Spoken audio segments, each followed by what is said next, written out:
Recorded Books and One Click Digital present Pregnant by the Texan by Sara Orwig. Narrated by Tanya Eby. Chapter 1. Early in December, as the private jet came in for a landing, Aaron Nichols looked below. Even though the tornado had hit 2 months earlier, the west side of Royal, Texas, still looked unrecognizable. No matter how many times he had gone back and forth between Dallas and Royal, he was shocked by the destruction when he returned to Royal. The cleanup had commenced shortly after the storm, but the devastation had been too massive to get the land cleared yet. Hopefully, he and his partner, Cole Richardson, could find additional ways for Aaron and builders to help in the restoration.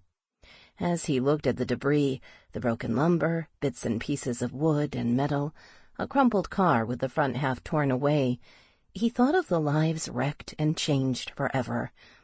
It was a reminder of his own loss over 7 years ago that had hit as suddenly as a storm, a car accident, and then Paula and 17-month-old Blake were gone. With time the pain had dulled, but it never went away, and in moments like this, when he had a sharp reminder, the hurt and memories hit him with a force that sometimes made him afraid his knees would buckle. Realizing his fists were doubled, his knuckles white, he tried to relax, to shift his thoughts elsewhere. He remembered the day in October when he had met Stella Daniels during the cleanup effort. He thought of their one night together, and his desire became a steady flame. He hoped he would see her on this trip, although since their encounter, he had followed her wishes and refrained from calling her to go out again. The agreement to avoid further contact hadn't stopped him from thinking about her. At the time he and Stella parted ways, he expected it to be easy. In the 7 years since he lost his wife and baby son, women had come and gone in his life, but he had never been close to any of them. Stella had been different because he hadn't been able to walk away and forget her. He settled in the seat as the plane approached the small Royal airport. Royal was a West Texas town of very wealthy people, yet their wealth hadn't been enough to help them escape the whirlwind. Almost an hour later, he walked into the dining room at the Cozy Inn, his gaze going over the quiet room that was almost empty because of the afternoon hour. He saw the familiar face of Cole Richardson, whose twin, Craig, was one of the storm's fatalities.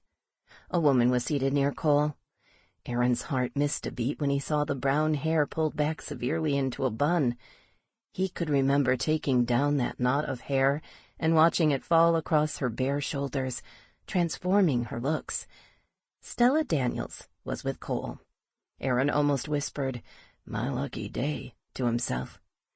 Eagerness to see her again quickened his step, even though it would get him nowhere with her.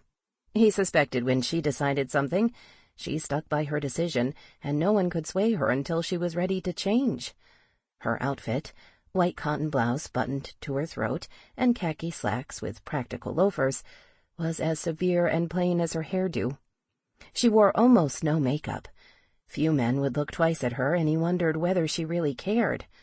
Watching her, a woman who appeared straight-laced and plain, Aaron couldn't help thinking that the passionate night they'd had almost seemed a figment of his imagination.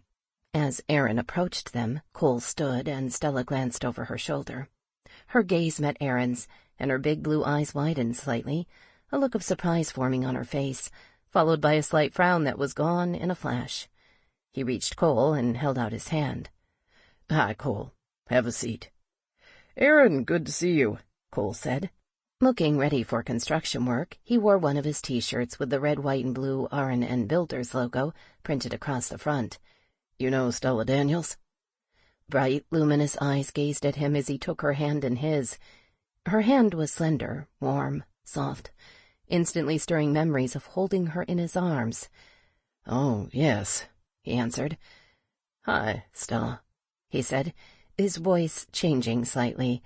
"We've met, but if we hadn't, anyone who watches television news would recognize you. You're still doing a great job for Royal," he said, and she smiled. One of the administrative assistants at Town Hall, Stella had stepped in, taking charge after the storm and trying to help wherever she could. It hadn't taken long for reporters to notice her and start getting her on camera. Aaron shed his Sample complete. Ready to continue?